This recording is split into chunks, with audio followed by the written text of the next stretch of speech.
আলাইকুম। আজকে বানাবো সমোসা এবং স্প্রিং রোলের যে মিশ্রণটা বানাই সেটা রেডি করব। প্রথমে একটু সর্ষের তেল দিয়েছি কড়াইতে, তেল গরম হয়ে গেছে, আদা রসুন কুচি দিচ্ছি। এই মিশ্রণটা বানিয়ে রেখে দিলে পরে যে কোনো জিনিস বানাতে পারবেন। আদা রসুনটা ভালো করে ভেজে নিয়েছি। এবার চিকেন সেদ্ধ করে রেখেছিলাম, চিকেন সেদ্ধটা দিয়ে দিচ্ছি। চিকেনটা ছোট ছোট করে পিস করে নিয়েছি। এবার পেঁয়াজ কুচি দিচ্ছি। পেঁয়াজের সঙ্গে ভালো করে নাড়াচাড়া করে ক্যাপসিকাম আর গাজর কুচি দিচ্ছি।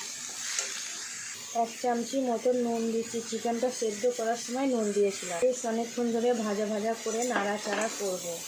যে পেঁয়াজ গাজর ক্যাপসিকাম থেকে পানি বেরোবে, পানিটা শুকতে নেবে। এবার মশলা দেবো। 1 চামচি গোল গুঁড়ো দিচ্ছি।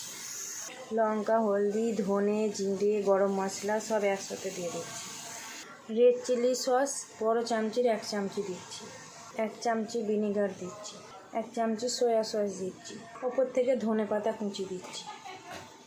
চিকেনের মিশ্রণটা রেডি। এইটা দিয়ে পরোটাতেও বানানো যাবে, আপনারা যেটা ইচ্ছা বানাতে পারবেন।